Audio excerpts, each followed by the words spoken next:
Welcome to Let's Play Every Day, your daily source for deep dives on the sports talkers of the day. And now, here's your host, Tim McNabb. Hello, everybody, and welcome to Let's Play Every Day, the show where we assemble influencers from Minnesota sports, entertainment, and business scene to do a deep dive into the sports talkers of the day. And I am thrilled to announce that we are now sponsored. Yes, our first show, we're already sponsored by Northern Lids. Look at that. You got your classic Hams beer logo, hand-stitched logo. How sweet is that? Northern Lids, they specialize in patch-style, custom-stitched caps and knit hats. Check them out at northernlids.com. Thank you so much. I have to also thank my esteemed guest panelists this morning, led by Jesse Pierce, one half of the entertaining Bar Down Beauties podcast, freelance sports content creator, new mom. And we got to give a special shout out to Jesse's husband, Mike, who was on kid duty this morning. Tell us what Mike did this morning to free you up. He went, got me some coffee like a good husband, took the kids to get donuts. So they are all taken care of away, letting mommy work. But he will be ditching me as soon as we're done with this. So we'll see how sugared up they are when we're wrapped up. So we love Mike now, maybe not so much in a few hours. Exactly. We always love Kevin Gorg, a.k.a. Gorgomatic, reporter for Valley Sports, longtime tip sheet provider and track announcer at Canterbury Park, and star of another Let's Play Sports project that is called Gorgomatic. We're dropping that one tomorrow. It's focused on sports handicapping. And you're wearing a special shirt today. Why? I'm wearing a T-shirt I got out at Saratoga Racetrack in upstate New York in honor of closing day yesterday. Another season has come and gone at my very favorite track outside of Canterbury Park, a prestigious meet out in New York. And so it's tip of the cap to the track that I love, the Fenway Park of horse racing. We'll have to wait till next July until they run again at Saratoga. Beautiful thing. You know who's always in season? Daryl Thompson. DT. There he is right there. DT, University of Minnesota Hall of Famer, former Green Bay Packer, current president of Boulder Options. Daryl, welcome. Great to have you. Absolutely. Yeah, appreciate you having me this morning. All right, guys, the theme of today's show is, if it ain't broke, don't fix it. But if it is broke, don't buy it. That's the theme today, because we are talking about injuries. We'll start with Christian Darrisaw and the Minnesota Vikings. The Vikes draft Darrisaw in the first round, knowing that they desperately need help at left tackle. But they also know that Darrisaw had surgery on his groin in January. Now here comes the regular season opener Sunday at Cincinnati. The Vikings' top pick is only just starting individual workouts after having had a second surgery on the same injury. Jesse Pierce, I am not faulting Christian Darrisaw, who still might turn out to be a wonderful player someday.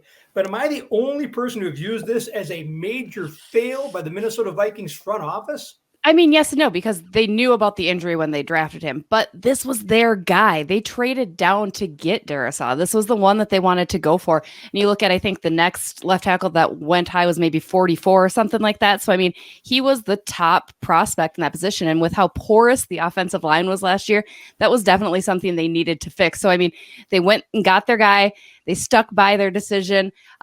It's unfortunate how it's all played out. Classic Minnesota. We're probably going to say that numerous times during this show. But, you know, I think, again, hopefully things pan out. He's going to start practicing. Hopefully it works. So I blame management slightly, but at the same time, I know that they're sitting pat and are happy with what they did, even though it's not panned out as they had planned. Daryl Thompson, as a guy who once went through this process. We're all told how you're tested, you're poked, you're prodded. The Vikings had to have looked at him with their medical team before they had this. Other teams also needed left tackles and took them for the Vikings. And all we were led to believe is the Vikings got such great value by dropping down. If I am angry about this, and I kind of am, if you can tell, who takes the blame for this one? Is it the front office, the Vikings medical team? If there is blame, where does it lie? Well, I mean, I think you're looking at his talent, right? I mean, he is a talented left tackle. It is a tremendous void the Vikings have had for quite honestly a pretty long time. People blame Kirk Cousins for a lot of things, and you can't do a lot when you're running around trying to save your life. We saw that in the Super Bowl with Patrick Mahomes. So this is a long-term solution for the Vikings. If this young man pans out like we think he can, then everything is going to be okay. But to kind of knee jerk today, be like, oh my God, I mean, he's not going to play against Denver this week. I'm like, okay, I could deal with not playing against Denver. I can not play against the Lions. He cannot play for a month. I'd much rather have this young man down the line be like, one of the stalwart offensive linemen that we've had here for many, many decades. And we just can't rush to judgment on this one. And offensive linemen are hard to come by, and they're the most important group of people on the team.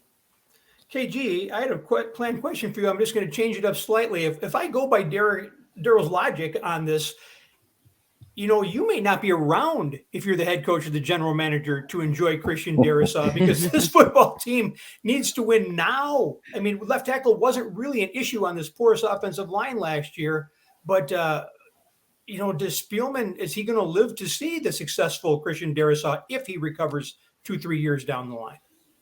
Well, I hope, Timmy, this preseason isn't a precursor of what's to happen. I mean, everything that can go wrong for the Vikings certainly has. There's like a black cloud right now that hopefully has been lifted because camp and the preseason are over. But this was their number one pick, 23rd overall. It's a make or break season. I think everybody kind of feels like for Spielman and for Zimmer and this staff, it's a make or break season. So now your number one draft pick, first round guy that's going to stabilize the one part of your team that needs the most stabilized help is now in question. Then your young tight end, who's another part of that offensive scheme, Irv Smith Jr. gets hurt. You've got to go out and acquire Herndon and give up more draft picks for the future. The window's closing, right? You got the top two receivers right now that as a 1-2 punch might be as good as any in football in Jefferson and Thielen. You got a top 3 or 4 back in Dalvin Cook, maybe the best back in football, to be honest. If you watch this guy, how electric he is, and you have a quarterback in Cousins that you're paying a ton of money to, and he's good enough to be at least a solid QB at the NFL level, you have to win now. And so this kid may pan out to be an awesome pick, to DT's point, and that's all well and good for Vikings fans.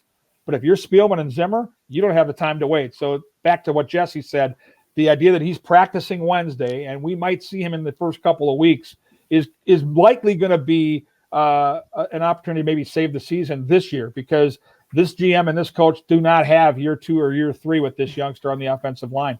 I'm just going to be that Minnesotan, and I'm going to say if this kid's out there before the middle of the year, I will be surprised, because here does come the regular season. The Vikings have former undrafted free agent swingman Rashad Hill now on Kirk Cousins' blind side. And you know what, folks? I did not miss it in the preseason game against Indianapolis when Hill quickly gave up a sack to Kwity Paye, the rookie from Michigan, who apparently was very high on the Vikings board, but we didn't take him. Jesse, am I the only person who's going to be watching the Minnesota Vikings this year with a paper bag, like breathing into it while I try not to hyperventilate this season? You're going to be the actual GIF from that TV show, right, where he's breathing in and out of the bag. I mean, I think the Vikings have put all their chips on Rashad now. He's the guy. They beefed up their defensive line, signing Everson Griffith in the offseason. They didn't really do much else. They really focused on the defense and didn't, which is great. I think that's a vast improvement too. But there's nobody else besides Rashad Hill. So I would completely agree with you. It's very, very nerve-wracking. Again, maybe Darrisaw comes out okay and he gets back a little bit quicker than they anticipate and than they hope. But right now the Vikings are all in on Rashad, and fingers crossed that it doesn't become detrimental to them. Well, here we go. Last year, left tackle Riley Reiff took a sizable pay cut to stay and play with the Vikings. And you know what? He actually had a pretty darn good year. And then the Vikings went out and cut him. Now, Daryl Thompson, what are the odds that Riley Reiff, who now plays left tackle for the Cincinnati Bengals, goes out and plays the game of his career Sunday against the Minnesota Vikings? I think there's a really good chance of that, being that he knows the Minnesota Vikings. He's been in camp. He knows the people. He knows the tendencies. He even knows the defense a little bit, just how people move and that thing. So I think there's a really good chance that I think he's going to have a very solid game. We're probably wishing that he was still a Minnesota Viking right now. And my complex will only get that much worse. All right. Next topic, folks. As feared, the Gopher football team confirmed we lost running back Mo Ibrahim to the season for a lower body injury, thought to be Achilles rupture, probably having surgery even as we speak. Kevin Gord. In football, you're going to lose people. And while losing a great player like Mo Money hurts, is this loss less impactful than perhaps losing Tanner Morgan, your quarterback, or perhaps even an impact receiver like Rashad Bateman, who opted out of the season like he did last year? This is the one loss you couldn't probably have on offense. And I don't think you can downplay the value of this kid. It's a heartbreaking story because he likely could have left and been drafted and been on an NFL roster and maybe playing this Sunday for somebody. He's that good, and he showed it, right? I mean, we've seen this before. DT knows it. I mean, this is DT reincarnated, right? A superstar running back in the Big Ten, playing against the best of the best and shredding the Buckeyes. His season's gone. I hope to God that his career is not, because this kid's a special kid. You can't replace that. And the offense with that offensive line, that all that experience and all that beef, this is who the Gophers were going to be. I get the next man up. I understand all of that. I don't think you have a next man up that maybe would have been the best running back in college football. That is going to be really hard to replace. KG, if you'll allow me, if you're going to compare Daryl Thompson and Mo Money, I'm going to say Daryl Thompson was Secretariat, and we'll call Mo Seabiscuit. Just a little bit of a difference in size, right? I'm glad you didn't call DT Seabiscuit, because then you're taking a shot at his age, because Seabiscuit was a long time ago. I couldn't think of a more recent horse who I knew was tiny in stature. So but I will tell you, though, there are some comparisons. I enjoyed watching Daryl play, and this kid reminded me a lot of Daryl. The way he could get through that first tackle and the way he had that burst of speed once he got in the open field. Watching that game as a Gopher fan and the excitement that first half created, seeing the team take a punch and come back and get the lead, seeing this running back kind of on this big stage show the country, yeah, all that preseason hype, it's legitimate. I'm this good. And then seeing that just awful injury, it was a heartbreaking night in the end. It was. Daryl, you are the analyst for the team.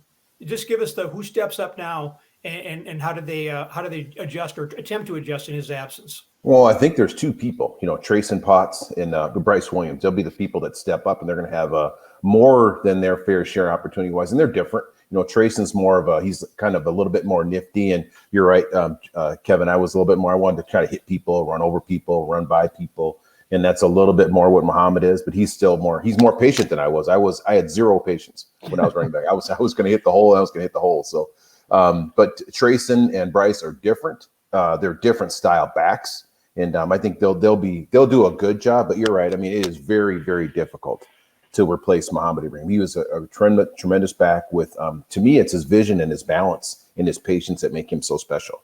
So, I mean, we're kind of like, we're different, but I mean, he's a tremendous talent. No doubt. JP, I don't care how good a back is.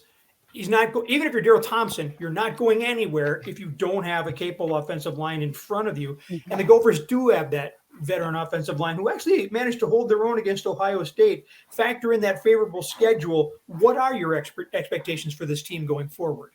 I mean, I think they stay about the same. I know we had discussed last week before the Ohio State game on our dry run here that we think that they're going to do okay. It is a favorable schedule. The schedule isn't overly daunting. Losing Mo obviously lowers it slightly because he was such a strong back. You had built this offense around him. As Daryl alluded, your backs that are coming up are completely different than what Mo had brought to the team. So that's going to completely change your offensive scheme. But your one saving grace is that O-line that looked tremendous against Ohio State. I think they're very veteran, very experienced, very strong O-line. So they have that promise moving forward for the offense to be able to shift and figure itself out without a player like Mo. So I would say that the Gophers are not going to do terrible, fans. Let's take a breath. I like to say that. Let's always take a breath. And they'll still be a fun, entertaining team to watch. I am curious to see this first game back without their top back to see how they perform, to really make a better assessment. But I don't think that they're going to just tank and completely bottom out now without Mo. KG, it's Miami of Ohio on Saturday. How long do you think it takes PJ Fleck to go out there and try to ground and pound that football against Miami of Ohio? Yeah, you want to build confidence. To Jesse's point, there's still an awful lot of football to play, and it's one player. And he's a superstar that they lost, but you have to move on. And from a coaching perspective, this is the perfect recipe to build confidence. On the offensive line, you're going to be able to dominate Miami of Ohio. You're a 20-point favorite in this football game. I would expect a lot of running. And, the two guys that Daryl mentioned, both those guys have the potential to step up and be serviceable. Maybe it's a 1-2 punch, right? Maybe you rotate them in and out, and it's a competition here for the next couple of weeks because they do have the softer part of their schedule coming. But when that Big Ten schedule cranks back up, you want to have this thing humming and get some confidence because they have lost the identity of their offense in Mo, and now they've got to recultivate something. No, I would forget- argue. I just want to kind of argue. Please. I think that the point, even with Muhammad, is I think they need to split the carries anyway. I mean, I think if Muhammad had 20 carries in that game, he'd be fine right now. It just to have someone carry the ball 25 times, 30. I think it was his 30 or 31st carry. So it just wears you down. It hurts your shoulders, it hurts your legs, it just hurts everything. And you have a fresh person. People have opportunity. There's an excitement. You remember Lawrence Maroney, Marion Barber. They were slapping hands. Yeah, they could have had probably 5,000 or 6,000 yards. They also could have been injured as well. There's the energy, there's the enthusiasm, and there's the freshness of having the two-back combination. I feel like that's the play. This has been a program too that, remember, has recycled backs. I mean, you think, oh, Rodney Smith got hurt. What do we do now? And the next guy steps up. So there is a little bit of that next man up, and there's 2 freshmen on there too who we may be seeing as well. Final topic, you guys, in this show, which I'm calling, if it ain't broke, don't fix it. But if it is broke, don't buy it. Let's talk about Byron Buxton and the Minnesota Twins. Byron homered last night. He went 2 for 5 on Saturday night, homered last night for the first time since coming back from broken hand in the Twins' 5-2 win in Cleveland. Jesse Pierce, put on your general manager hat if you would. Is Byron Buxton back with the Twins next season? It's tough, right? I mean, he's never played a full season. He's constantly hurt. And that's so frustrating because a very healthy Byron Buxton is a player that you he's MVP status. He's a player that you need on your team. So you have that going for you. It was reported earlier this offseason that he had turned down a deal. I know we'll discuss a little bit later about what he's worth. Overall, short answer, yes, I think the Twins are probably going to try to eke out a little bit more because you don't trade him. Who's going to want him when they see that he's never played a full season? And B, you don't want to trade him for pennies because you know that a healthy Byron is a player that you need on your squad. So I would say you will see Byron Buxton with the team next year, hopefully a healthy Byron Buxton with the Twins. JP, that's always the hope. Daryl Thompson, this guy is so physically talented. I'm trying to think of other athletes, who've played in this market who have had his physical abilities. I think of Randy Moss, Marion Gaborik. And remember, Gaborik was always hurt too because he's just such an elite athlete. The fine line between being in that perfect shape and being injured is so fine that I walk around never being in shape at all because then I don't get hurt. So that's how I go through things. That's smart. That's just smart, Tim. I tell you. that's what I keep telling my wife anyway. Daryl Thompson, will Byron Buxton ever be healthy enough to play to his almost unlimited potential, no matter where he is? I think absolutely. I mean, I think this is another one of those things we gotta bide our time. There's so many Twins playing that come back here and do well. They come back so well. Let's let him go, be a free agent, and go do something, be successful somewhere else. And you come back here and you're like, oh my God, I wish we still had him. The list goes on and on and on. So I'm a fan of. So we're going to get someone else and bring him in. Then we're going to. I hope the next person is good as Byron Buxton, and Byron comes in playing for Seattle or Milwaukee or whomever, and he tears us up. So I'm not a fan of getting rid of people because they get injured. And I think he learns how to not get hurt. There is, you can't make club in the tub. He's got to learn. I need to be healthy. I need to get out of the way every once in a while. I don't need to probably dive for everything. I need to just be a little bit more gracious to himself. Sometimes when you are a world-class athlete like he is, sometimes you're like, I can do this. I can run through this wall. I can jump over this chair. It's like, actually, I don't need to do that every time. Nor should you. KG, you've been nodding your head a lot. I'll ask you the same thing.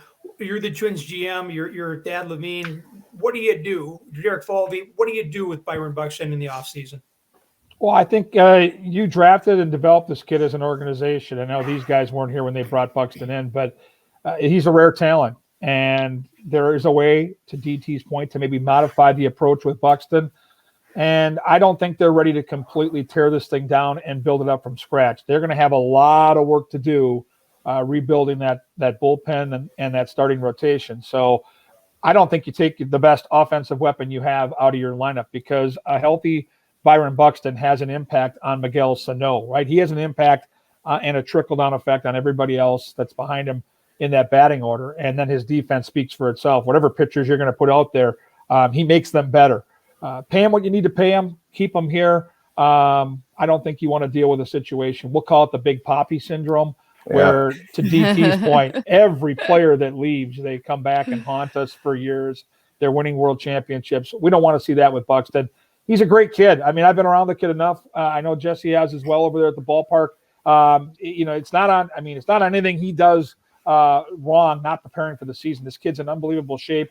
He's a remarkably gifted athlete. And I think, for this group right now, for the general manager and for the staff in play, they had their first hiccup after a couple of really fun seasons and the analytics was all working. This was a big step back this year. And I don't think you want to lose this guy. I think you want him part of the club. And hopefully instead of being a 5 or 6 year rebuild, it can be a 2 or 3 season retool. JP, Kevin brings up a good point. I've had the opportunity to interview Byron also, and he was very emphatic about the fact that he felt at the time that he wanted to show Twins fans and the organization that they did draft the right guy and that he was going to, prove it here. And then in the last round of negotiations, there were some astronomical numbers that were thrown out there and that he did not take. Jesse, does Byron Buxton owe the Twins anything of a discount, the hometown discount, because he's been injured so often and hasn't been in the lineup? I mean, from the fan perspective, it's easy to say, yeah, of course, what have you done for us lately? That's, the approach that you're going to take. However, with no cap in baseball, why not pay him? I think he wanted just another $7 million a year, which I know that sounds crazy to say, just another $7 million, especially we know how much the Pohlads loved a penny pinch, but it's kind of like tossing that. If you really believe in this guy, toss him that money and let him play it out and see. Again, you want to see what he can do fully healthy, a full season under his belt, because then you could move him. If you're deciding that you overpaid maybe a little bit or you paid too much, a lot easier to move, a lot easier to reap some of those benefits back. But I would say hometown discount, again, fans, yes, I understand from his camp why you wouldn't want to, because you're capable of being that player worth that amount of money. So he just needs the chance to prove himself that. DT, you've been that guy, the player in that situation. But what goes through your mind? I mean, you were hurt in Green Bay and you wanted to do more than you were allowed to do at one point. How do you balance that? You're injured, you want to do more, but you also have to worry about yourself and life after whatever sport it is you're playing. Well, there's always just the value of what you are to that team and to any other organization. So, I mean, I think that's kind of what it comes down to at the end of the day. And I think that's what Byron's looking at. That's what his agent's looking at. That's what his family's looking at. So he's got to figure that out. The hometown discount is, I get it, JP. I get that. And there's also like, it's a business, because that's what they're going to say one day when they release him. Oh, it's his business and you lost a step, or you're not as quick as you were, things like that. So, I mean, I think he's got to look out for himself. But if the Twins can figure out a way to take him or to keep him for a fairly, it's hard to say $7 million is insignificant, but it's probably not, especially in the baseball world. I think it'd be a good move. Gorgomatic, final word on this one. As JP said, Pohlad's not exactly known for opening up the checkbook. How do we solve this one? Where does it fall? I think it's already been solved partially with the moving of Jose Barrios. They got to a point with Barrios where they were never going to pay him what he was worth. And when you let him leave and you've got a fan base that's a little bit cantankerous already, I don't think you have a choice here. I think the Twins have put themselves back in the corner where they really have to re-sign or make an effort to fairly re-sign Byron Buxton. And there's not going to be a hometown discount. I don't think that's a part of the deal. I don't think Byron Buxton owes the Twins anything in that regard. With the moving of Barrios and knowing what this team kind of has shown, and knowing that the fan base right now isn't happy with what they're seeing, this is the one superstar that, if I'm out there right now and I'm thinking of buying a package for next season to go watch Twins baseball, it makes a big difference to me, Timmy, if Byron Buxton has a chance to be on that field, because if he's not a part of this team, I think many, many fans will take a look at going somewhere else. And so, yeah, I think they're going to have to pay up. And I know it's not something the Pohlads like to do, but I think with the Barrios moving, I think they will. I will say, as a Saints fan, I did enjoy watching him in St. Paul a time or two this season as well. That was certainly fun. What did you think of Joe Ryan? Did you get a chance to go over there and see him live? I think so. Yeah, I can't remember. I went around chasing kids when I'm at the Saints. That's it. Watching is a loose term, but I know he certainly helped up the Saints stuff there with those guys down there. Very excited to see what Joe Ryan may bring to the Minnesota Twins. JP, when's the next Bartown Beauties drop? Today. Usually we release on Mondays. Obviously yesterday a holiday, so we thought we'd give everyone a break, including ourselves. So we released today, but next Monday starts and kicks off season 3. So please go check it out. We're going to have a lot of great content again this season, trying some new things. We'll probably have some of you fellas on too. Who knows? Where do people find Bartown Beauties? on Twitter at Bar Down Buttes Pod, as well as and on your favorite podcast listening apps, as well as YouTube, Bar Down Beauties Podcast. So give us a listen. We're kind of fun. Darrell Thompson, what's happening with you and Boulder Options? Hey, it's a busy week. You know, we had a graduation about a week ago, and we had a group of kids come back from the Boundary Waters. So we're just kind of heading into the fall, and kids are going back to school. So we're excited about that. We had we give out, school supplies. So our kids got school supplies here in the Twin Cities and also in Rochester. So we're busy right now. It's a beautiful organization, Darrell. Really, you don't get enough credit for all the work, and your staff does. So yeah, they deserve a lot more credit. I don't really do anything. I just kind of sit around. Yeah. I think he said the same thing when he was with. I think he said the same thing was with the Gophers, KG. Yeah, that's a lie. He still does. I know you still got a week or two left out at the track, but can you do me a quick commercial for It's Gorgomatic? Yeah, we're going to be facing the most important week of the year, right? It's week 1 of the National Football League. We had a great week last week. We went 4-1 with our college football point spread plays. We're going to have plays on the spread. We're going to have some, prop plays with all the fantasy football implications this week. We're going to be on all week long. And Timmy's really looking forward to the challenge, right? I mean, I'm here for the people. I'm here hopefully to, again, give people something to talk about around the water cooler. Office pools are big. They're in vogue right now. And a lot of people tend to drive south on 35W to Diamond Joe's and places like that to wager legally on football. And now with college football fully cranked up, we get the National Football League, and I can't wait to tout all week long. Can't wait to work with you and hear what comes out of your mouth in a sense of helping people out. And also want to end by thanking our friends at Northern Lids. Yes, Northern Lids, our first sponsor. Hand-stitched caps, knit hats. Check them out at northernlids.com. That is where we're going to leave the conversation for now. But coming up later this morning at 11 a.m., we're going to drop the latest on the exploding phenomenon of daily fantasy sports when we introduce Let's Play Super Draft, a show that is all about daily fantasy sports. And then tomorrow at noon, we are going to drop our handicapping show, It's Gorgomatic, with the one and only Kevin Gore giving you the inside scoop on the world's biggest sports games. I want to thank our panel of experts. Thank you for joining us. A big thanks to Northern Lids, and let's play every day. Thank you for engaging with Let's Play Every Day. You can find more episodes of Let's Play Every Day at www.letsplaysportsnetwork.com. Also on the Let's Play Sports Network Facebook page, Twitter account, YouTube channel, and everywhere you find your favorite podcasts. Please rate us if you liked the program, as that's how we find and build an audience and can bring you more great options from the Let's Play Sports Network. Thanks for joining us, and remember, let's play every day.